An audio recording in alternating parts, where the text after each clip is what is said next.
당뇨병 환자가 지금 우리나라에 550만 명입니다.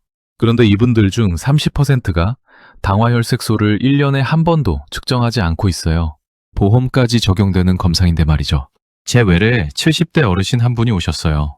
당뇨약을 5년째 드시는 분인데 어느 날 갑자기 눈이 침침해지고 발이 저리기 시작했다고요. 약은 한 번도 빠뜨리지 않으셨거든요. 그런데 당화혈색소를 마지막으로 재신 게 언제냐고 여쭤봤더니 기억이 안 나신대요. 1년이 훨씬 넘었던 거예요. 바로 이 부분이 핵심입니다. 약을 먹는다고 합병증이 막아지는 게 아니거든요. 이 수치를 보고 있어야 막을 수 있는 거예요. 합병증은 조용히 시작됩니다. 소리도 없고 통증도 없어요. 그래서 당뇨병을 침묵의 살인자라고 부르는 거거든요. 이 영상을 끝까지 보시면 세 가지를 얻어가실 수 있습니다. 첫째, 당화혈색소가 정확히 무엇인지, 왜 합병증을 결정하는 수치인지 완전히 이해하실 수 있어요. 둘째, 공복 혈당이 정상이어도 왜 이 검사를 따로 받아야 하는지 그 이유가 명확해지실 겁니다. 셋째, 오늘부터 당장 바꿀 수 있는 구체적인 행동 한 가지를 가져가실 수 있어요. 250만 명 중 어르신이 이 영상을 보고 계신 건 정말 잘하신 겁니다. 구독 아직 안 하신 분은 지금 눌러주세요. 자, 시작할게요. 자, 여기서 먼저 한 가지 여쭤볼게요. 어르신, 지난 1년 동안 당화혈색소 검사를 받으신 적 있으세요? 건강검진 결과지에 혈당 수치는 있는데 당화혈색소는 없는 분들이 정말 많거든요. 그게 왜 문제인지 지금부터 하나씩 짚어드리겠습니다. 당화혈색소, 한자로는 헤모글로빈 A1C라고도 부릅니다. 어렵게 들리시죠? 쉽게 말씀드릴게요. 혈당은 그날그날의 수치거든요. 아침에 밥 먹기 전 재면 낮게 나오고 밥 먹고 나서 재면 높게 나오고 그 순간에 사진 한 장인 거예요. 그런데 당화혈색소는 달라요. 최근 2달에서 석 달 동안 혈당이 평균적으로 얼마나 높았는지를 보는 수치거든요. 하루 이틀 잘 먹었다고 좋게 나오지 않아요. 2달치 생활 전체가 반영되는 겁니다. 그래서 이 수치를 혈당의 성적표라고 부르는 거예요. 어르신, 시험 하루 전에 벼락치기로 공부했던 거 기억나세요? 그날 하루 성적은 좋을 수 있어요. 그런데 2달치 내신 성적은 숨길 수가 없잖아요. 당화혈색소가 딱 그 내신 성적인 거거든요. 자, 여기서 정말 중요한 이야기가 나옵니다. 65세 이상 어르신 10명 중 3명이 당뇨병입니다. 대한당뇨병학회 팩트시트 2024 기준으로 28%예요. 그런데 이분들 중에서 당화혈색소 목표 수치인 6.5% 미만을 달성하고 계신 분이 3명 중 1명밖에 안 됩니다.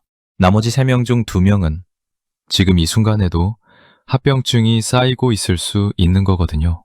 그냥 넘어가면 안 되는 이유가 있거든요. 우리 몸속 혈관을 수도관이라고 생각해 보세요. 맑은 물이 흐를 때는 아무 문제가 없어요. 그런데 거기에 진한 꿀물이 계속 흐른다면 어떻게 될까요? 관 안쪽이 서서히 부식되기 시작하는 거예요. 당화혈색소는 바로 그 부식이 얼마나 진행됐는지를 보여주는 계기판인 거거든요. 그런데 이 계기판을 1년 넘게 확인하지 않고 달리고 계신 분들이 지금 550만 명 중 30%인 겁니다.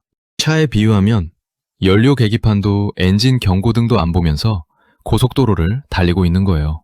어르신, 혹시 이런 경험 있으세요? 건강검진 받고 나서 공복 혈당이 정상범위라는 결과 받고 안심하신 적.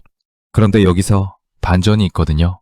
공복 혈당은 밥 먹기 전 수치입니다. 그런데 나이가 들면서 혈당이 오를 때 처음에는 밥 먹기 전 수치가 아니라 밥 먹고 나서 수치가 먼저 올라가요. 그래서 공복 혈당은 99로 완전 정상인데 밥 드시고 2시간 후 혈당이 이미 200을 넘고 있는 분들이 제 외래에 꽤 계세요. 국가 건강검진만으로는 이게 걸러지지 않는 거거든요. 바로 이 부분이 오늘 이야기의 본질입니다. 당화혈색소는 이 구간을 잡아냅니다. 공복 혈당이 정상이어도 2달치 평균 혈당이 높으면 수치에 그대로 나타나거든요. 그래서 이 검사가 필요한 거예요. 이 영상이 도움이 되셨다면 지금 좋아요 한번 눌러주세요. 당뇨가 걱정되는 가족이나 지인께 공유해 주시면 정말 큰 도움이 됩니다. 자, 이제부터가 본론입니다.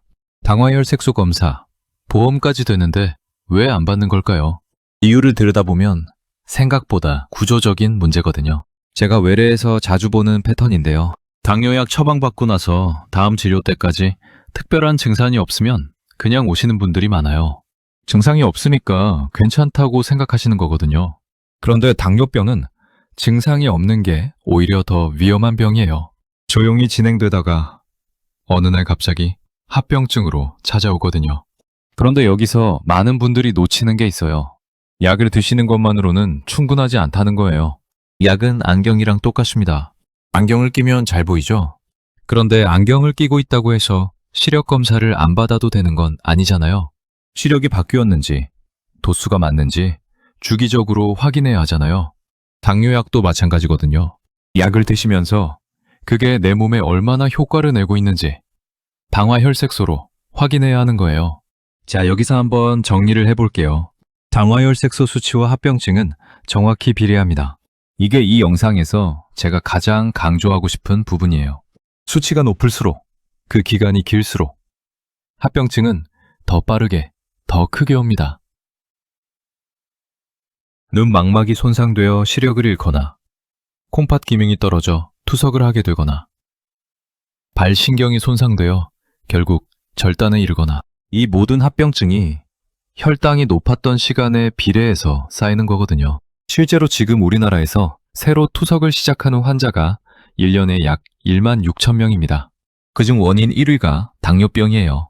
46%가 당뇨병으로 인한 신부전입니다. 대한당뇨병학회와 대한신장학회 자료 기준으로요. 그리고 한국은 최근 10년간 당뇨병으로 인한 말기 신부전 증가율이 세계 1위거든요. 이 숫자, 남의 이야기가 아닙니다. 게다가 더 놀라운 게 나옵니다.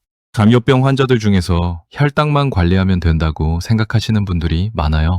그런데 그게 아니거든요. 당뇨병 환자의 약 70%가 고혈압을 동시에 갖고 있고 이상지질혈증도 동반하고 있어요. 혈당, 혈압, 콜레스테롤 이 세 가지를 동시에 목표 수치로 관리하고 있는 분이 전체 당뇨병 환자 중에 15.9%밖에 안 됩니다. 대한당뇨병학회 팩트시트 2024 기준이에요. 100명 중 16명만 제대로 된 통합 관리를 하고 있는 거거든요. 이 세 가지는 따로 노는 게 아니에요. 혈당이 높고 혈압이 높고 콜레스테롤이 높으면 혈관이 세 방향에서 동시에 공격을 받는 거예요. 그 결과가 뇌경색이고 심근경색이고 투석이거든요. 당화혈색소는 이 세 가지 관리 중 첫 번째 기둥입니다. 이 수치를 모르면 나머지도 관리가 안 되는 거예요. 솔직히 말씀드리면 저도 이 데이터를 처음 봤을 때 잠깐 멈췄거든요. 15.9% 열심히 치료하고 있다고 생각했는데 실제로 세 가지 목표를 다 달성하는 분은 6명 중 1명도 안 된다는 게 정말 등골이 서늘해지는 숫자거든요. 그래서 오늘 이 이야기를 꼭 해드려야겠다고 생각했어요. 자, 이제부터 실제로 어떻게 해야 하는지 말씀드릴게요. 오늘부터 당장 바꾸실 수 있는 것들입니다. 먼저 당화혈색소 검사 이야기부터 드릴게요. 이 검사 1년에 6회까지 건강보험이 적용됩니다. 건강보험 심사평가원 급여 기준이에요. 6회라는 게 2달에 한 번 꼴이거든요. 그런데 저는 최소 1년에 4번은 받으시길 권합니다. 3개월에 한 번 계절이 바뀔 때마다 한 번씩 확인하시는 거예요. 왜 3개월에 한 번이냐고요? 당화혈색소가 최근 2, 3개월의 혈당 평균을 보는 수치이기 때문이에요. 3개월마다 확인하면 생활 습관이 혈당에 어떤 영향을 주는지 실시간으로 피드백을 받을 수 있거든요. 여름에 활동량이 늘어서 좋아졌는지, 겨울에 운동이 줄어서 나빠졌는지 이런 변화를 바로잡을 수 있는 거예요. 그런데 여기서 꼭 기억하셔야 할 게 바로 이겁니다. 당화혈색소 목표 수치는 사람마다 달라요. 일반적으로 6.5% 미만이 목표지만 고령이시거나 다른 질환이 있으신 분들은 담당 선생님과 상의해서 목표를 조정해야 합니다. 이 수치가 너무 낮아지면 저혈당이 오히려 위험할 수 있거든요. 그래서 반드시 담당 의사와 함께 내 목표 수치를 정하시는 게 중요해요. 자, 여기서 한 가지 의문이 생기시죠? 이렇게 열심히 관리해서 뭐가 달라지냐고요? 여기서 정말 놀라운 연구 결과가 있거든요. 영국에서 1977년부터 20년간 진행된 UKPDS 연구가 있습니다. 당뇨병 진단 초기부터 혈당을 집중적으로 관리한 그룹과 그렇지 않은 그룹을 장기 추적한 연구예요. 결과가 어떻게 나왔냐면 초기에 철저하게 관리한 그룹은 20년, 30년이 지난 뒤에도 합병증 발생률이 훨씬 낮았어요. 그리고 관리를 멈춘 뒤에도 그 효과가 계속 이어졌거든요. 이걸 대사기억, 메타볼릭 메모리라고 합니다. 우리 몸이 초기에 잘 관리된 기억을 오래 유지한다는 거예요. 반대로 말하면 이런 뜻이기도 합니다. 지금 이 순간 당화혈색소가 높은 상태로 방치되고 있다면 그 시간이 20년 후 내 눈과 신장과 심장에 기억으로 남는다는 거거든요. 지금이 바로 그 기억을 좋은 방향으로 만들 수 있는 시간이에요. 그렇다면 이게 어르신 일상에서는 어떻게 나타날까요? 건강검진 결과지 한번 꺼내보세요. 거기에 공복 혈당 수치는 있을 거예요. 그런데 당화혈색소 항목이 있는지 확인해보세요. 없으신 분들이 많을 거거든요. 국가건강검진은 공복 혈당 위주로 측정하기 때문에 당화혈색소가 빠져있는 경우가 많아요. 공복 혈당이 99, 정상 범위 아래로 나왔다고 안심하셨던 분. 그런데 밥 드시고 나서 2시간 혈당이 얼마인지 아세요? 나이 드시면서 식후 혈당이 먼저 올라가는 분들이 굉장히 많거든요. 공복 혈당은 정상인데 식후 혈당은 이미 당뇨병 범위인 분들. 일반 건강검진에서는 잡히지 않아요. 당화혈색소 검사를 따로 받으셔야 이 구간이 보이는 거예요. 다음번에 병원 가실 때 이렇게 말씀해 보세요. 선생님, 저 당화혈색소 한번 재봐도 될까요? 딱 이 한마디면 됩니다. 보험이 되니까 비용 부담도 크지 않아요. 결국 이 3가지가 핵심입니다. 당화혈색소를 3개월에 한 번, 최소 1년에 4번 확인하세요. 혈당만 보지 말고 혈압, 콜레스테롤까지 같이 보는 통합 관리를 하세요. 그리고 공복 혈당이 정상이어도 당화혈색소는 따로 확인하세요. 이렇게 하시면 지금부터 10년, 20년 후 어르신의 눈과 신장과 심장이 달라집니다. 당뇨병 전 단계에 해당하시는 분들도 마찬가지예요. 지금 우리나라 30세 이상 성인 10명 중 4명이 당뇨병 전 단계입니다. 65세 이상이면 9명 중 1명이에요. 이분들 중 아무 관리도 하지 않으면 1년에 5에서 10%가 당뇨병으로 넘어갑니다. 전 단계일 때 잡는 게 훨씬 쉬운 거거든요. 지금까지 말씀드린 걸 정리하면 이렇게 됩니다. 당뇨 합병증은 약이 아니라 수치가 결정합니다. 그 수치를 보는 검사가 바로 당화혈색소거든요. 보험까지 되는 이 검사를 안 받을 이유가 없습니다. 오늘 이 영상 보시고 나서 당화혈색소 마지막으로 재신 게 언제인지 한번 떠올려 보세요. 6개월 넘으셨다면 다음 진료 때 꼭 확인하시고요. 댓글에 마지막으로 재신 게 몇 개월 전인지 남겨주시면 제가 읽어볼게요. 같이 확인해봐요. 이 영상이 도움이 되셨다면 구독과 좋아요 부탁드립니다. 당뇨가 걱정되는 가족분께도 꼭 공유해주세요. 이 영상은 일반적인 건강 정보를 제공하기 위한 목적으로 제작됐습니다. 개인의 건강 상태에 따라 다를 수 있으니 구체적인 진단과 치료는 반드시 담당 의사와 상담하시기 바랍니다.